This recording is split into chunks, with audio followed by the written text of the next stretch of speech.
Are you a successful business owner who has a laundry list of ideas and struggles to achieve your big goals?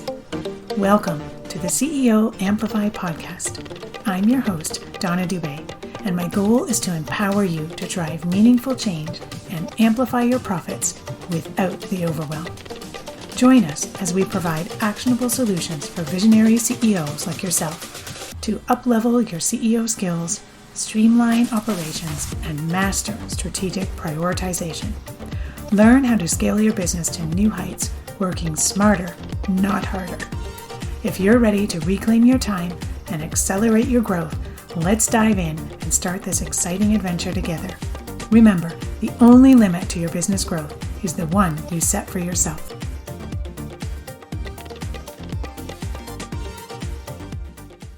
Well, hello there, CEOs. Welcome back. Today on this episode, I want to talk a little bit about how we show up for our business when life is really hard. And what I mean by that is when some tragic event or significant life event happens to us. It could be us getting very sick, it could be an aging parent, it could be a death in the family, it could be a child who's sick, but something that is really big and literally knocks us off our feet. How do we continue showing up for our business and managing that when our life is in shambles? Now, I don't want to be all doom and gloom by any means, but I think it's important that we be real and honest about this, because the truth of the matter is, it's going to happen. I know it does. It's happened to me, might have happened to you, and I wish I could say it never would happen, but that's not the reality. Things are going to come along and literally knock us off our feet. And at those times, I want you to know there's nothing wrong with stopping a little bit and looking at what do I have to do to get me through this? And knowing that I don't have to be thriving and growing at every moment in my life. There are times when things have to slow down. And I know social media is showing us the exact opposite. Social media, of course, has a tendency to make us all falsely believe that everyone's life is perfect and that things are just humming along with no issues. And this is so far from the truth. Don't get caught up in that perfect IG life and business that you see on your feed, because that's not really what's happening behind the scenes. The truth is, sometimes life can really explode around us. It can get crazy. And trying to run our business when our life seems like it's falling apart is hard. It's difficult. It's not easy. But today I just want to spend a little bit of time giving you some tips on what you can do when or if you get yourself in this position. You know, when you're an employee of someone else's business, it's a little bit easier when life happens because there are protocols and things put in place. You can take a leave for a week or two and the business continues on, right? You'll probably walk away, you're not going to think that much about work, and you know that others around you on your team are going to support what you are doing and things will continue. But it's not the same when we're entrepreneurs. Our family life and our business life are very intertwined. And you know, that works great when things are fine, right? You've set up your schedule in Ninja, you've got your calendar right, you've got time for your family, you've got time for your business. That's all great. But how do we manage it when things aren't fine? And quite honestly, I don't know how you have felt if you were like this, but when it's happened to me, I honestly wanted to go and hide. Curl up in my bed and stop adulting. I didn't want to be a grown-up anymore. I wanted someone to come and look after me like I was a child. And just curl up and hide. And that sounded really, really good in those times. But the truth is, when you run your own business, you not only have to be the adult, you have to be your own boss as well. You have to motivate yourself. You have to discipline yourself. You have to do the work. You have to be your own cheerleader. And friends, it's hard. And I'm not going to lie and pretend that it's not. I think being an entrepreneur, especially when life gets hard is one of the hardest things that I've ever done. So today I want to share with you 6 tips that I have found to help show up in your business when life is hard. The first tip you're probably going to already assume, but that is give yourself grace. So again, if you were employed, there's a good chance that you would just take time off work, right? You'd say, I'd need a week or 2 off, sort yourself out, and you'd be back. And you probably wouldn't think a lot about what was going on at work. You just hand it over to someone else. But you can't always do that when it's your own business. And I want to encourage you, where possible, to start to really address and review, what do you have to do? I want you to understand and to know that you're not a superwoman or a superman, and you can't do everything. So I want you to take a step back and slow down and say, for the next week or 2 weeks, or even for the next quarter, if that's what it needs, what do I, as CEO, have to do? What if you just slowed down? You didn't start any new projects. You didn't start any new ideas. You didn't show up on another social media channel that you weren't on before. You just let stuff go. So you're going to say, okay, but what do I let go and what don't I let go? So what you need to do is to know where your money is coming in. You have to know how you're making the money in the business, and that's the bare minimum, right? And if that's all you can do is the tasks that bring in the money into the business, then that's what you do. So for example, you're going to want to look to what you've committed to already.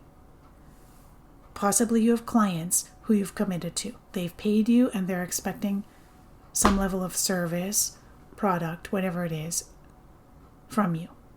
So that you're committed to. Maybe you have group coaching calls if you're a coach. You're committed to showing up for those.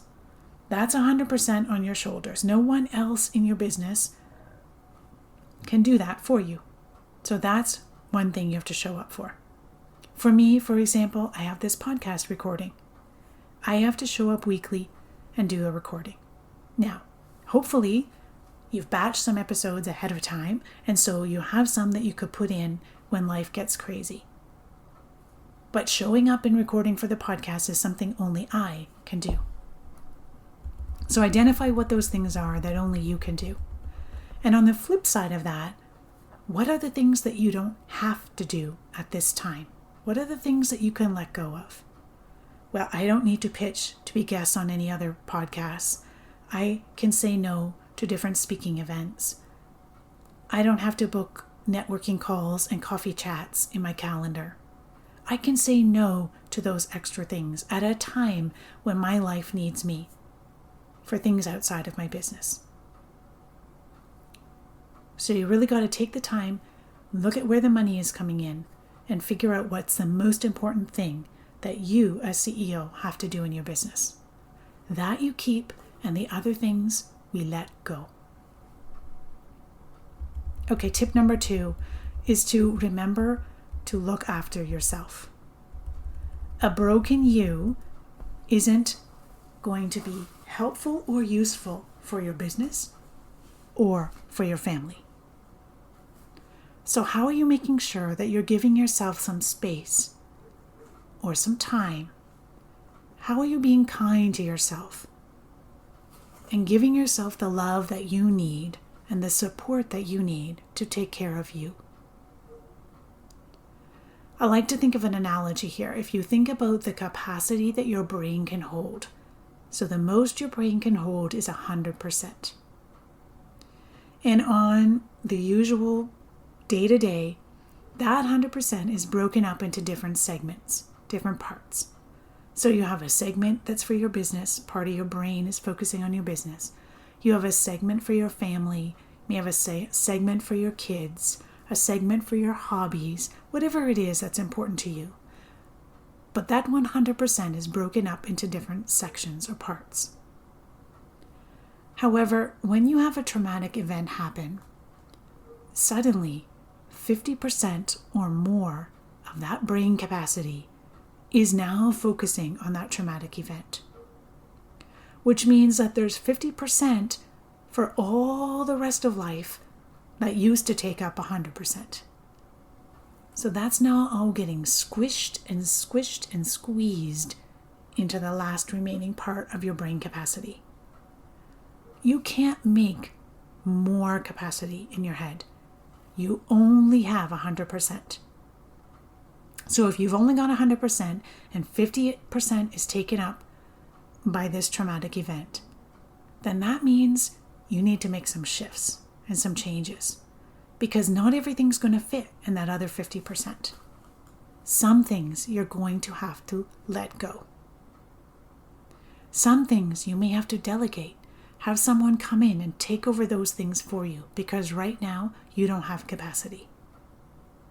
Remember, it's not a case of you finding more capacity or doubling down on things to fit more in. No, it's a case of you only have 100%. And so when something big is taking up 50%, you have to be realistic and let go. And it's okay. Don't beat yourself up about it. It's okay if someone else has to do something that you normally managed. This is a temporary situation while you rest and recover and take care of yourself and get over this event. Number 3 is setting a time frame or a deadline. Yes, I want you to take time to rest and recover. And sometimes that might mean stepping away from everything and just having some empty space. But I don't want you to sit and wallow in the pain and the suffering. It's important that you allow yourself time to rest and recover, but you also set a time frame of when you're going to get back into it. Take the time you need to step away and slow down, but give yourself a deadline for when you're going to get back into it. It's easy to procrastinate and push things aside. And we can stay in that cycle much longer than we need to if we let it happen. So I want you to be firm with yourself and how much time you actually need. Set a limit on it. And then take the time to rest and get back into it. And you know what? You might get back into it, and it might be too early and you can't handle it. And that's okay. Go back again, reevaluate, and give yourself another deadline.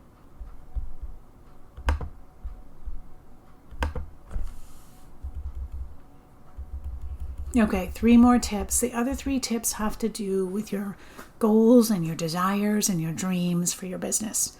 Because sometimes when life throws a curveball at us, those also get pushed aside. And I don't want you to dismiss your dreams when life gets hard. So, number 4, don't dismiss your dreams and your goals just because they haven't happened yet.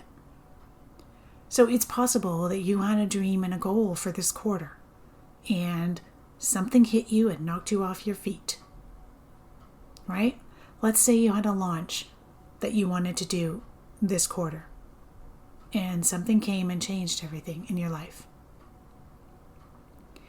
Don't dismiss your dreams. It's still possible to do that launch. It can still happen. It depends on how you want to look at it. 2 options here. 1, delay it. So push that launch until September if you need to, so that you have time to prepare for it. Second option, strip it back. Make it simple. Work out the simplest way to make it happen. Break it down into bite-sized pieces and start working on it bit by bit. Your dreams don't have to be squashed because life throws a curveball at you. They just might. You might have to go at them a little bit differently. Number 5, don't beat yourself up about what has not happened yet. So again, you've set yourself a big goal, it hasn't happened, and you're wallowing in the suffering and the pain of that. Instead of setting yourself up a huge goal for the next few months, which you're probably going to have a difficulty sticking to, I want you to approach it a little bit differently. I want you to create an intention to add one habit to your day or your week and continue practicing that habit until it becomes part of your daily rhythm. It's part of who you are. When that habit has become practiced enough that it's just part of you, then I want you to stack by adding another habit. Practice it daily, weekly, whatever the routine is, until it becomes part of you. And once you have those two habits that you're doing regularly, stack a third habit. So each time you're taking a bite-sized piece, you're adding it to your week, you're practicing doing it every week consistently until it's part of you, it's part of what you do, and then you add another one. By doing this, we are slowly making progress towards our goal without feeling overwhelmed and depressed because we haven't reached it yet. Get clear on where you want to take action and set an intention around it. And the last tip for how to show up in your business when life is hard is to really review what is working. We've talked already about the fact that we're going to have to let some things go. But you need to know what is working for your business. Where is that money coming from? What's giving you the best return on investment? And what's not working? When you know those things, then you can really be savvy and dive deep into what is working and easily let go of what isn't working without the guilt. So some questions you can ask yourself here is, what product, service, or offer really did my clients enjoy? Which ones brought me the best return on investment? And what gave me the best joy to deliver? And who did I enjoy working with the most? And once you know the answers to those questions, then you can really optimize and supersize, improve and build on what you currently have and let go of what isn't making the money for you and bringing you that return. So I really hope this helps. I hope maybe some of you needed to hear this now, and maybe some of you are going to actually say, oh, and take a breath and take a second and stop and reevaluate. And not feel like you're the worst person in the world because you're not constantly thriving and doing all the things. Because friends, in honesty, that's not real life. All right. I'm sending you much love and support this week. All the best. See you next week. Thank you for joining me on this episode of CEO Amplify. I appreciate you being part of our thriving community of ambitious business owners. If you enjoyed today's episode, I kindly ask you to share this podcast with a friend and take a hot minute to rate and leave a review. It would mean the world to me. Your feedback helps me reach more people and continue providing valuable content. Thanks so much for your support. Keep shining, and we'll catch you on the next episode.